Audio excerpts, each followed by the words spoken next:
Welcome back on the channel, everyone. So my trustworthy go-to no KYC card for the past year or so has been taken down. The card issuer provider pulled the plug, and since I've been around using no KYC cards for a number of years, I've seen this happen a lot. It does not mean that the card is a scam, and I'm gonna tell you in this video why no KYC cards are very prone to being plugged out. The card issuer provider will pull the plug for a specific reason, which I will tell you about it, and because of that, using such cards comes with a risk. So in this video I'll tell you how you can avoid, for the most part, that type of risk, and how important it is to have a no KYC structure that helps you to off-ramp your crypto. That structure must not rely on one single card. You should have multiple avenues, let's call it that, to off-ramp your crypto with no KYC. I will show you all of them in this video. Alright, that being said, I'll address all of those topics, so let's dive in. This is AnoCard, the no KYC card I used the most for the past year. Overall, I think it was really good. Low fees, high limits, great stuff here. This happens with almost every card out there. So I know many or some of you will think when cards go down, okay, it's a scam. It's not necessarily a scam, because in order to issue a no KYC card, companies need to undergo specific regulations, because overall, although the card is no KYC, it is still connected to fiat rails. And that means there's some sort of compliance companies or projects or teams need to go through in order for the bank to say, okay, I can issue a card for you guys, but you guys have to comply with our terms. And the way that AnoCard did that was by creating their own company, AnonX Ltd, which is registered in the UK and all. They got this message: due to compliance and risk control reasons, your account is temporarily frozen. This is because although no KYC cards are available, there is still AML checks that are constantly scanning through whenever these cards are used. When these cards go down, it can be for one simple thing, and that is one person using the card flagged AML for whatever reason, and they can track multiple wallets when they're funding cards, etc. As you may know, on-chain information is available for anyone to see.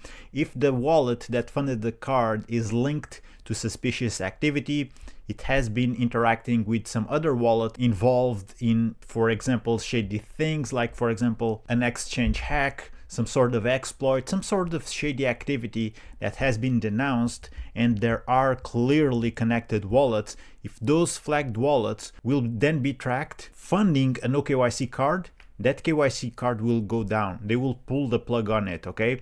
So this is the biggest thing, the biggest issue with no KYC cards. Although you might be using it for your own financial privacy, if someone else using the same type of card as you is triggering the AML checks, everything is going to go down. So they got this message, but this is the cool thing about being in a no KYC dedicated community, which is the Anonymous Coding Cult. I do promote their stuff, like their cards, because they have really good stuff ongoing, but especially because they are privacy focused.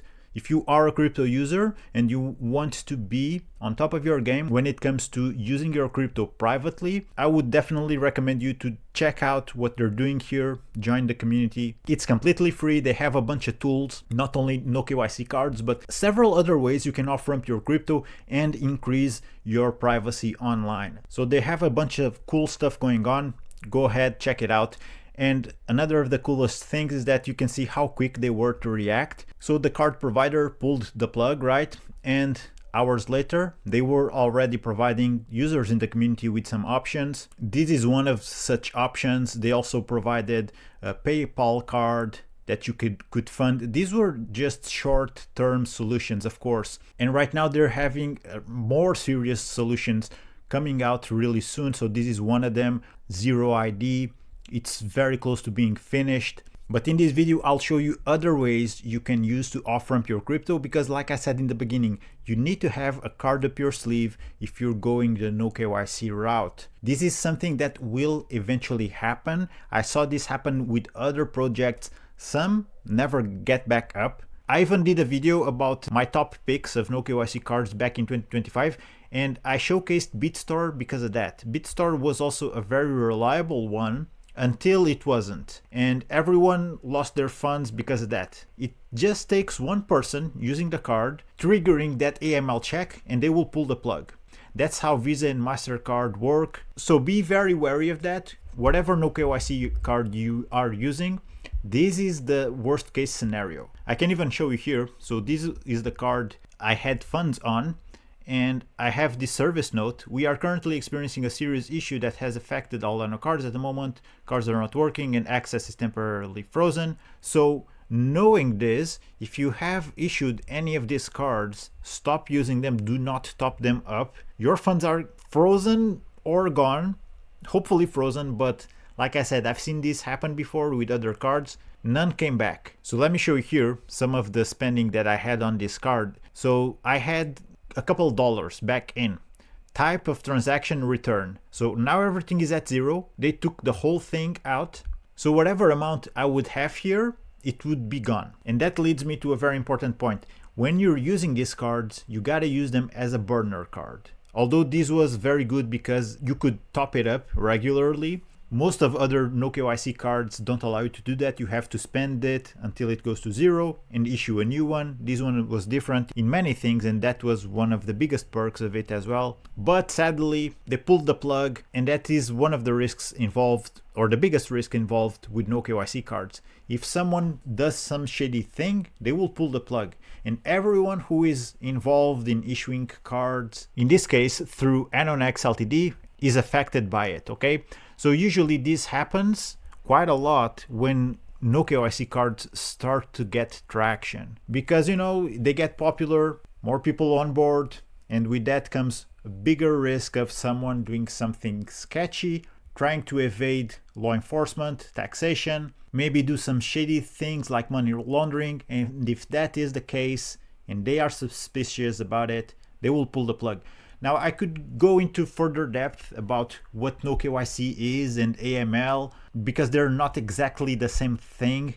KYC is just one tool out of the AML toolbox, but there are a lot of things that can trigger this.